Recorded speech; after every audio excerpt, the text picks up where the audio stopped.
retrouver pour un petit vlog lecture. Ça faisait très longtemps, mais ce vlog ne sera pas que concentré sur la lecture. Parce que demain, il y a Hydrasil à Lyon qui est quelque chose lié au fantastique, à la pop culture. Il y aura un coin réservé aux bouquins avec des auteurs. Et donc pour demain, j'ai préparé quelques livres à faire dédicacer. Donc je voulais vous montrer un petit peu ceci, parce qu'aujourd'hui on est vendredi 3 février. Ouais, c'est ça. D'ailleurs j'espère que vous m'entendez bien, parce que j'ai mes écouteurs. Et comme avant de vous parler, en fait j'étais en train d'écouter la Guilde des Ombres en audio. Oui, encore. Donc, je vais me faire dédicacer mon premier tome de Alunia Obscuratifs. Et ce tome-là, je sais pas si je vous ai raconté, mais il s'est fait attaquer par une punaise. Je sais que j'en ai parlé sur Instagram et sur TikTok, mais sur YouTube, je sais plus. Et en fait, bah voilà. Quand je dis qu'il s'est fait attaquer par une punaise, il s'est fait attaquer par une punaise. Je sors le livre de la bibliothèque pour le mettre de côté pour penser à le prendre pour ce week-end. Parce que je vais pas tarder à préparer mon sac à dos. Et en le prenant, en fait, je me dis, mais c'est bizarre, il y a une surépaisseur. J'ouvre la couverture et là, il y avait une punaise qui est morte écrasée, bien entendu. Alors, je pense que souvent, quand on ouvre les fenêtres, on en a régulièrement qui rentrent dans l'appartement. On fait la chasse à ça. Et il y en a une qui a dû se glisser dans la bibliothèque et dans les livres. Et puis moi, en rangeant, bah, ça a dû l'écraser.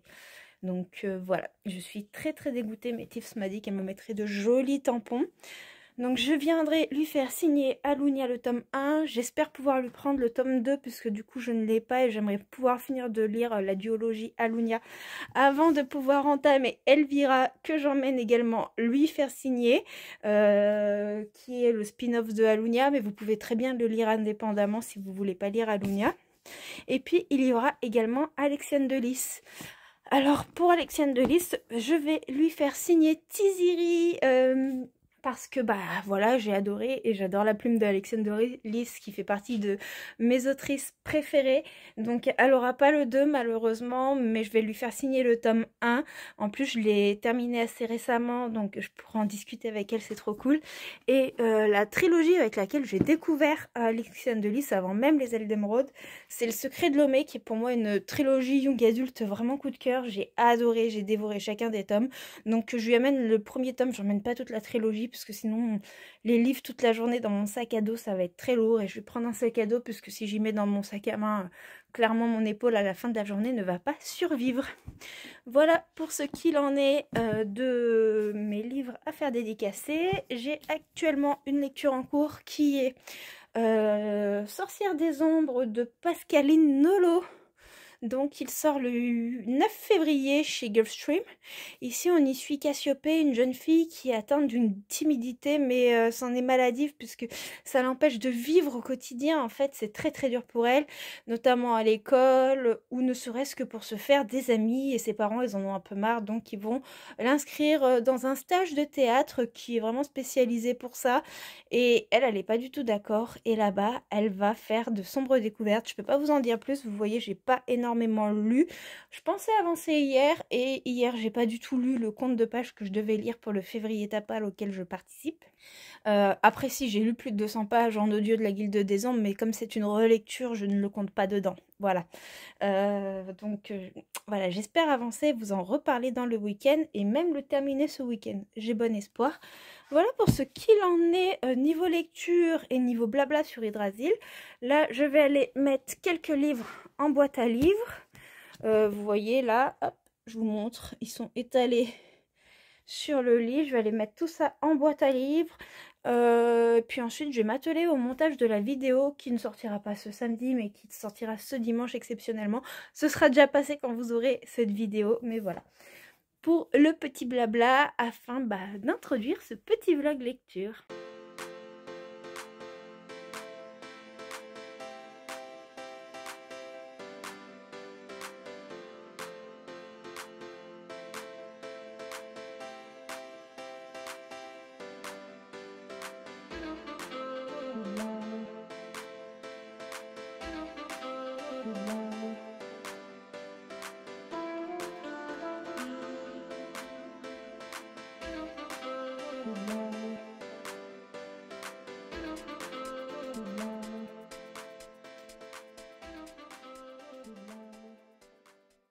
Ça y est, c'est le grand jour. Hydrasil est là. Donc là, je suis en train de sortir rapidement l'affreux. Ce matin, on fait pas une grosse balade. Je me rattraperai ce soir. Et je vous emmène avec moi à Hydrasil, on va y retrouver les copines, on va avoir plein de bouquins et plein de choses de la culture geek. J'adore ce genre de festival, je suis trop contente. Et savoir que je vais à ce genre de festival m'aide à me lever le matin, c'est ce qu'il faut savoir. Et vraiment extraordinaire, voilà. Niveau lecture, j'ai pas trop avancé dans La Sorcière des Ombres. Par contre, je suis dans un thriller en numérique qui s'appelle Juo de Jean Dardy. Et on y suit le commissaire Del Orso, je vais y arriver, qui a énormément d'enquêtes à faire sur tout ce qui touche à des meurtres de femmes. Et celles-ci ont toujours le même profil. Et on suit également le tueur dans ses moments de folie. Et autant vous dire qu'il me retourne l'estomac. Hier, j'étais en train de le bouquiner dessus en faisant du tapis à la salle. Et il m'a bien brassé. Je vous en reparle un peu plus tout à l'heure ou demain, selon comment se profilera la journée. Pour bien commencer le petit festival, nous nous sommes arrêtés prendre un petit déjeuner avec mon chéri, que voici, et notre Franquino de Flash Geek Theory, un copain que j'adore. Donc on mange et ça y est, nous sommes au festival. On sent qu'on va s'éclater, qu'on va passer une journée de folie, et c'est la preuve parce que nous avons directement filé vers le stand de Tiff's. Voyez-vous ces petites illustrations absolument sublimes? J'en ai pris plein les yeux. Et puis bon, là je montre un petit peu l'ampleur des dégâts à Tiff's afin qu'elle puisse corriger le petit malheur qu'a eu Alunia suite à l'attaque de la punaise.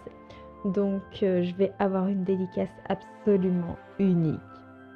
Pendant ce temps-là, Frankie admire un petit peu le travail de l'artiste, qu'il faut dire est trop sympa à regarder.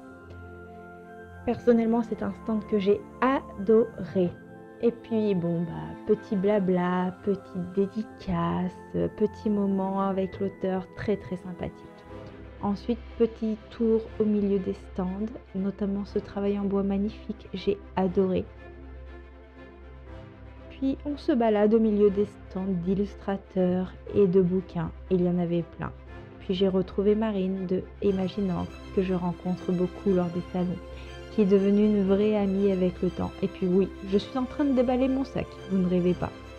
Il fallait bien que je sorte les bouquins afin de les faire signer à Alexiane de Lys, étant donné qu'on attendait pour pouvoir lui parler.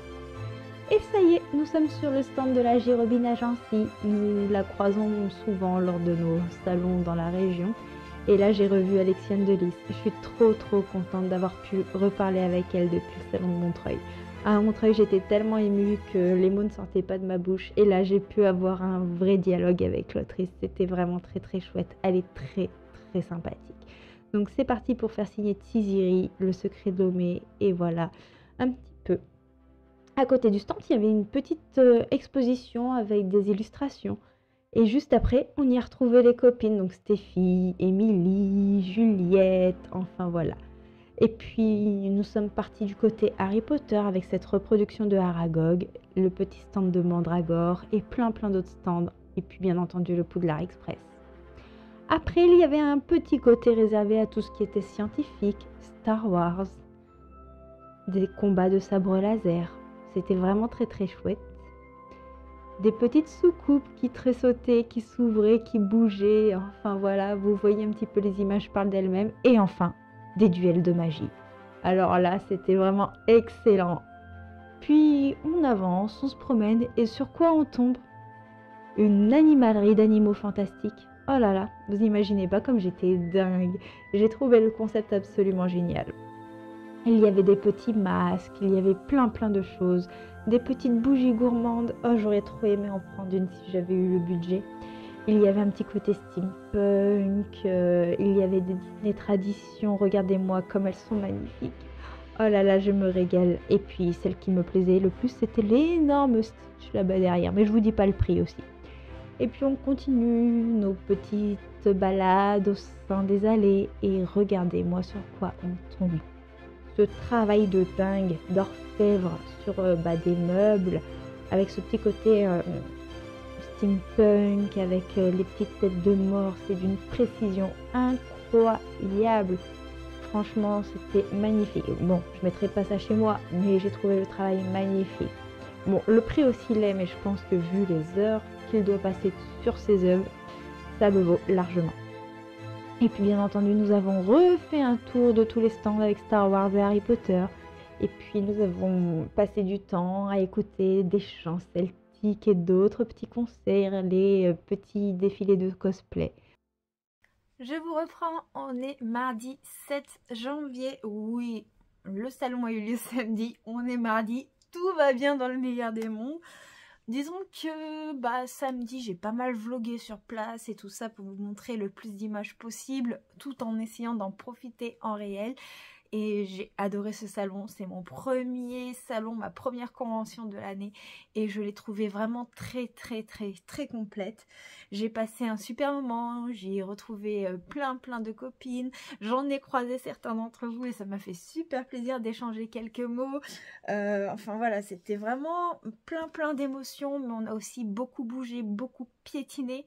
Donc arrivé à la fin de la journée, j'avais qu'une envie, c'était de me poser. C'est ce qu'on a fait et le lendemain avec mon chéri, on a dit on glande, on geek, on se repose. Donc on a fait un peu de switch, on a un peu somnolé dans le canapé, voilà, ça s'est résumé à ça. Et hier, je n'ai pas pu vous prendre pour des raisons un peu plus personnelles parce que j'avais des rendez-vous et que ces rendez-vous m'ont pompé beaucoup d'énergie. Toutefois, du coup, j'ai pas mal de choses à vous montrer. Alors déjà, j'ai pu faire signer mes livres, donc je suis trop contente. J'ai ma petite dédicace d'Alexiane Delis. Si à Montreuil, quand je l'ai vue, j'étais limite en larmes de joie, cette fois-ci, j'ai pu échanger avec elle, donc je suis trop contente. L'émotion n'a pas pris le dessus. Et donc, j'ai ma petite dédicace, je suis trop contente. Il n'y avait pas le tome 2, mais j'espère très vite pouvoir me procurer le tome 2 quand il sortira. Donc il y a Tiffs qui a sauvé mon exemplaire d'Alunia de l'attaque de la punaise. Donc elle m'a mis plein de petites perles comme ça qu'elle m'a collé pour pouvoir cacher les taches. Et puis elle m'a fait un petit dessin comme ça pour pouvoir cacher. Là, elle a fait des petites étoiles pour cacher un petit peu. Et la petite dédicace, elle m'a dit que comme ça, j'aurai vraiment une dédicace qui est vraiment unique. Donc, je suis trop contente. Mon exemplaire d'Alunia est sauvé. J'ai pu plutôt me procurer la suite d'Alunia. Donc, voilà. Je trouve cette couverture absolument magnifique. Je la préfère au tome 1 d'ailleurs. Enfin... il est de toute beauté, donc c'est pareil, j'ai ma petite dédicace. On a encore un livre avec de très belles illustrations à l'intérieur. Et c'est ma lecture audio en cours. Oui, je l'ai en papier, mais je l'écoute en audio. Mais comme je brasse énormément, même si je suis à la maison, et que j'ai aussi beaucoup de livres papier, quand les livres sont en audio, j'essaie de les écouter en audio. Comme ça me permet d'avancer dans ceux qui n'existent pas en audio. Et c'est vrai que entre Nextory et Audible, j'arrive assez à y trouver mon compte. D'ailleurs, pour Nextory, n'hésitez pas, il y a toujours le lien dans la barre des descriptions. Moi, je perçois un petit quelque chose si vous cliquez dessus. Mais surtout, vous avez 45 jours gratuits au lieu de 15. Si l'abonnement ne vous plaît pas, vous n'êtes pas du tout dans l'obligation de continuer après ces 45 jours gratuits. Vous pouvez totalement arrêter l'abonnement. Moi, je suis honnête en vous disant que quand vous utilisez mon lien, je perçois un petit quelque chose.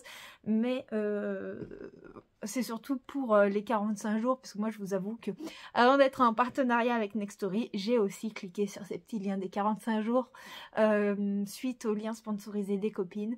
Elle touche aussi un petit quelque chose. Et puis, moi, j'ai pu profiter de ces 45 jours et c'était vraiment top puisque là du coup ça m'a permis de me faire à l'application et voir si ça convenait à l'utilisation que j'ai au quotidien de la lecture. Alexiane Delis m'a signé mon premier exemplaire du Secret de Lomé, saga avec laquelle j'ai découvert Alexiane Delis, même si c'est sa seconde saga, parce que la première était Les Ailes d'Émeraude. Les Ailes d'Émeraude, je les ai pas en papier, je les ai écoutées en audio, j'ai beaucoup aimé, et j'aimerais me procurer un de ces quatre, l'intégrale de chez J'ai lu, qui est absolument magnifique, pour avoir tous les livres de l'autrice dans ma bibliothèque, mais sinon, voilà, j'ai pu faire ça. J'ai pas emmené 200 d'écume et de glace, parce que... j'avais déjà le tome 2 de Dédicacé de Montreuil et clairement déjà avec tous les livres que j'avais dans mon sac à dos, j'ai l'épaule qui en souffre encore aujourd'hui, j'ai hyper mal, ça me brûle. Donc je suis contente de m'être limitée en nombre de livres à amener à faire signer. La prochaine fois j'emmène une valise à roulettes, ce sera beaucoup plus simple. Et donc Elvira de Tiffs a été également signée avec une dédicace absolument sublime. Et regardez-moi le tampon avec les ailes et tout. Oh là là, trop beau. Et du coup, comme j'avais pris le pack plume blanche et qu'il n'y avait pas dans le pack, mais qu'il y avait dans les précommandes, j'ai pu avoir le petit stickers et le petit marque-page en plus. Donc c'était les petites choses qu'ils mettent dans les précommandes pour le livre qui sort en ce mois. Et voilà, j'ai pu avoir le petit côté des précommandes, le petit plus, sachant que j'avais déjà le livre avec le pack. Du coup, voilà pour les livres. Donc, vous voyez, je n'ai acheté qu'un seul livre. J'ai été très sage. Sachant que j'ai quand même acheté d'autres choses. J'ai oublié de les prendre avec moi. Je reviens tout de suite. Rien à voir avec la littérature, mais j'ai craqué pour des petites illustrations sur les stands de petits créateurs. Donc, alors... c'est un univers qui apparemment est connu, notamment à ceux qui jouent sur PS. Moi, je ne connais absolument pas, mais j'ai trouvé le graphisme et l'inspiration japonaise absolument magnifique. Donc, on est sur des illustrations très cartonnées, très qualitatives. Elles ont un fini très doux, en toucher un peu comme les couvertures de chez Black Ink, par exemple, ou de chez Bookmark. Elles ont un peu ce même fini au toucher, donc je suis totalement fan et j'adore tout ce qui est un peu inspiration japonaise. C'est quelque chose qui me plaît beaucoup. Je suis une grande fan de Naruto, mon chéri aussi. Donc quand on a vu Kurama, on n'a pas pu faire autrement. C'était trop beau. Kurama est un personnage que j'adore. Et j'ai toujours adoré tout ce qui touche au démon Kitsune. Voilà. Et bien entendu, je garde le meilleur pour la fin. Tintin!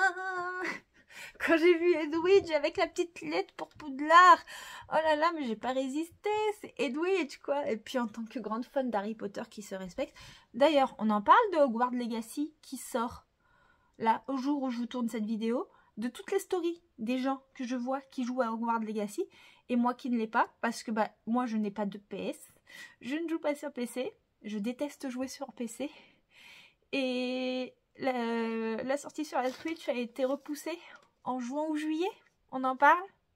Bref, je veux une PS pour jouer à Hogwarts Legacy, j'en ai marre de voir vos stories, je crois que je vais me couper des réseaux rien que pour ça. Voilà, petit coup de gueule du jour. Donc voilà, ma petite Edwidge. Donc hier, je suis allée à Action après mon rendez-vous médical et j'espérais trouver des cadres pour pouvoir les mettre puisque je veux absolument pas planter de punaise dans ces beautés, on est d'accord. Donc apparemment, il n'y a pas de cadre qui me convenait à Action. Donc j'en ai commandé en ligne et j'attends qu'ils arrivent avec beaucoup d'impatience. Donc ça c'est pour les petites illustrations. Sinon on avait un petit prospectus en fait, un petit dépliant qu'on nous donnait à l'entrée du festival. Il y avait des quêtes à remplir. Moi j'ai été très mauvaise élève, il n'y a que la quête touriste qui a été remplie, c'est-à-dire les petits craquages sur les stands de créateurs. Et encore ça a été vite fait puisque c'était par tranche de 5 €. J'ai acheté un livre et 3 illustrations, donc... on y était vite et mon chéri s'est pris aussi un livre. Et donc quand on avait toute une catégorie qui était tamponnée, qu'on avait répondu à 2-3 petites questions, on pouvait choisir des goodies. Donc moi j'ai pris cette petite illustration de renard que je trouvais trop mignonne. Voilà, donc c'est une carte postale hein, mais clairement moi je garde pour l'illustration, donc ça c'est trop chouette. Voilà pour ce qu'il en est au niveau du bilan, des craquages, achats, tout ça. C'est déjà pas mal, je pense. Niveau lecture, j'ai fait quelques avancements, même beaucoup. J'ai peur de ne pas me souvenir de tout. On va utiliser mon carnet de lecture pour que je sache où je m'étais arrêtée quand je vous ai parlé la dernière fois. Donc, je venais de terminer ma relecture audio de la Guilde des Ombres du tome 2 partie 1. Et j'étais en train de lire Sorcière des Ombres. donc de Pascaline Nolo, qui sort le 9 février. Je crois que la vidéo que je vous tourne là sera déjà sortie à ce moment-là. Donc j'ai passé un très très bon moment avec cette lecture, mais je m'attendais vraiment à toute autre chose. J'ai été assez dépaysée. Alors, on va y suivre, comme je vous ai déjà raconté, Cassiopée, qui est très timide et elle est envoyée en classe de théâtre. Et ils vont tourner une pièce qui va être sur une sorcière des ombres. Mais il faut savoir que dans la ville où la classe de théâtre a lieu, tout ça, il y a un mythe autour de cette sorcière des ombres. Et quelqu'un y est lié et au passé. Et donc, à partir de là, il va y avoir des choses très très bizarres qui vont se mêler au réel. Mais on ne sait pas trop si c'est du surnaturel ou du réel. Et les personnages vont mener une petite enquête pour savoir si la sorcière des ombres existe vraiment, d'où vient ce mythe, qu'est-ce qui se passe, pourquoi telle ou telle chose bizarre arrive. Et donc on est vraiment dans cet aspect-là. Et notre héroïne, apparemment, elle a un petit quelque chose de spécial quand même. Voilà, je vous en dis pas plus au niveau du résumé. Moi je trouvais ça vraiment très très prometteur, mais je m'attendais pas du tout à ça. Je m'attendais à quelque chose de plus élaboré au niveau de la fantasy, alors que là c'est vraiment fantastique thriller. Et ça a été très très dépaysant, mais on est dans quelque chose de particulièrement bien développé. Et j'ai beaucoup aimé le fait que, par exemple, on a des petits textes comme ça qui relatent des cantines, ou on a d'autres petits textes qui mettent en avant une pièce de théâtre, par exemple comme ceci, où on a des éléments de la pièce, et puis on a d'autres moments où la narration est assez classique. Et ça, j'ai trouvé ça super fun, très immersif, et c'est vraiment très très bien écrit. Mais voilà, moi j'espérais de quelque chose de plus magique en fait. En dehors de ça, c'était vraiment sympathique et j'ai passé un très bon moment à lecture. Je reste bref parce que je sens que cette vidéo est déjà assez longue. Et de toute manière, je vous en parlerai plus en détail dans une vidéo dédiée update lecture. Par la suite, j'ai commencé en audio la saga d'Oren, le tome 1, Guilt, et c'est de Raven Kennedy. Et là, je l'ai dégommé en moins de 2 jours en audio. J'ai commencé l'audio le dimanche et je l'ai fini hier, lundi. Donc, ça a été assez rapide. Il y a quoi, 6-7 heures d'écoute en écoutant à une vitesse 1.5 et donc je l'ai écouté sur Nextory. C'est un livre qui est sorti tout début février et c'est le premier de la collection Romantaisie publié chez Hugo. Et c'est une saga qui va compter, je crois, 5 tomes au total. Et je crois que les parutions sont prévues jusqu'au 3e cette année. Si je vous dis pas de bêtises, parce que j'ai pas mal fureté sur Booknote ces derniers temps. Donc ici on va y suivre Oren, une jeune femme qui vit dans une cage dorée. Mais quand je vous dis cage dorée, c'est vraiment pas une analogie, c'est vraiment dans une cage et c'est la favorite du roi Midas. Vous connaissez le mythe du roi Midas où tout ce qui touche se transforme en or. Là c'est un petit peu cette histoire revisitée avec un monde fantasy beaucoup plus complexe. Et le roi Midas, il a des pouliches, on appelle ça comme ça. Donc ce sont des femmes, elles sont toutes dans des cages, elles servent un petit peu aux besoins intimes des hommes du palais, des invités. Mais la seule que les autres n'ont pas le droit de toucher, c'est Oren. C'est sa favorite, elle n'est qu'à lui. Et c'est celle qu'il respecte le plus, même si pour moi, le fait que la femme soit dans une cage, on est dans le total irrespect. On est dans la maltraitance. Mais Oren, pour elle, c'est normal. Elle voue une admiration sans nom au roi Midas. Et on va suivre un petit peu cette histoire, mais un jour, il va se passer quelque chose qui fait que la confiance d'Oren envers Midas va s'étioler. Et on va se poser beaucoup de questions, et on va parler un petit peu de différentes querelles entre les différents royaumes. Et on sent qu'on a tout un monde à découvrir. Et moi, j'ai été totalement absorbée. Mais j'ai été aussi totalement révoltée, parce que je vous avoue que je me suis lancée totalement à l'aveugle dans ce livre audio. Je savais pas du tout dans quoi j'allais. J'étais très curieuse de découvrir ce livre dont je voyais pas mal d'éloges sur les réseaux. Et donc j'ai été très déstabilisée en voyant la condition de la femme dès le début du roman. Donc je suppose que plus tard cela va s'arranger. Déjà on voit que les femmes du roman petit à petit elles commencent à avoir un cheminement là-dessus. Mais voilà, c'est qu'une introduction, le tome 1 sur une saga de 5 tomes, et on le sent que c'est une introduction, clairement on le sent. Mais la plume est très addictive, le personnage de Ren est très attachant, et moi personnellement j'ai très envie de voir le moment où elle va se rendre compte que tout ce qui se passe, que c'est pas normal, et que bah pour moi, je suis désolée, mais ce que lui fait Midas, ce n'est pas de l'amour. Donc on va suivre un petit peu tout ce qui se touche, le mythe, et on va découvrir plein de petites choses sur les dons, même si cela reste très vague. J'ai passé un bon moment lecture, mais c'est pour un public averti, et vraiment en trigger warning, je mets attention à la place de la femme dans ce roman. Donc ne mettez absolument pas ce livre dans les mains d'une adolescente ou d'un adolescent d'ailleurs, puisque il n'y a pas de genre pour lire ce genre de roman, mais voilà. Pour moi, c'est vraiment une lecture à mettre dans les mains de quelqu'un de majeur et qui a déjà une éducation là-dessus, une sensibilisation. Je ne sais pas si je suis très claire, mais voilà, c'est une cause qui me tient à cœur. Et c'est classé comme de la romantaisie, mais moi j'irai plus loin. Je dirais que c'est de la dark romantaisie. Voilà, puisque pour moi il y a de la fantaisie, mais ce qui se passe pour moi c'est aussi de la dark romance. Voilà pour la saga de Ren, le tome 1 Guild. J'ai terminé hier soir Duo de Jean Dardy. Oui, je me base là-dessus. Donc Duo de Jean Dardy, c'est un thriller plus polar d'ailleurs, publié chez Inceptio. Il est sorti à l'automne dernier. J'ai beaucoup de retard dans mes lectures de chez Inceptio. Je reçois la plupart des parutions, même quasiment toutes de chez eux en numérique. Et la lecture numérique en ce moment, c'est pas ce dont j'arrive le plus à lire. C'est plus soit l'audio, soit le papier. Et donc là je suis totalement sortie de ma zone de confort, parce qu'en fait on va y suivre le commissaire Del Orso enquêter sur une série de meurtres de femmes, mais les meurtres sont assez glauques. On retrouve des femmes qui ont vécu des sévices, voilà, je vous en dis pas plus, où on retrouve un peu la semence et tout ça, et surtout elles sont éventrées. Alors déjà rien que ça, moi ça m'a bien remué. Ces femmes travaillent toutes dans le milieu du sexe, et c'est très difficile à lire, puisque en fait on alterne entre l'enquête et aussi les pensées du tueur. Mais on ne sait jamais qui est le tueur, mais on le voit dans ses pensées, et on a un aperçu de comment il commet ses crimes. Et c'était un peu le même style dans Le voleur d'âme que je vous avais parlé l'année dernière, un roman de Jean Dardy qui m'avait énormément retourné l'estomac. Et là, c'était le cas en fait. Moi, je ne peux pas lire un roman comme ça d'une seule traite. Je suis obligée de faire des pauses. Alors déjà que le polar, c'est pas mon genre de prédilection.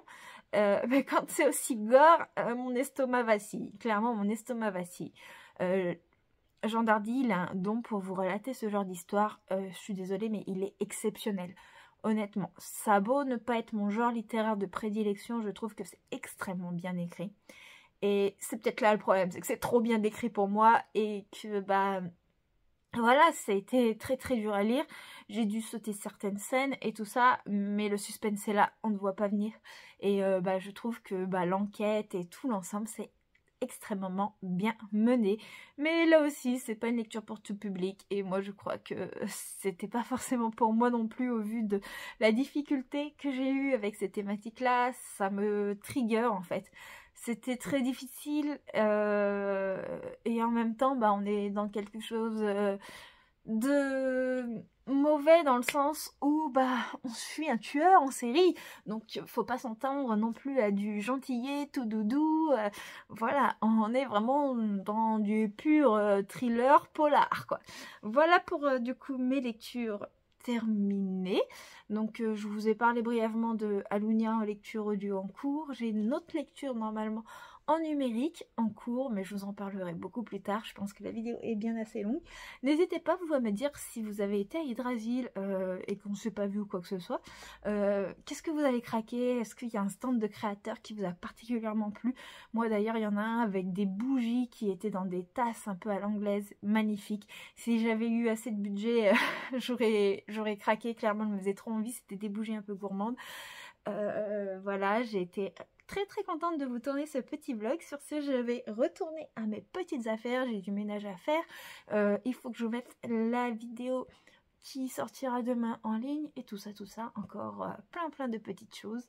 Je vous fais plein de bisous, je vous dis à très bientôt et n'hésitez pas à me laisser un petit commentaire pour me soutenir et à vous abonner si ce n'est pas déjà fait. Ciao, ciao.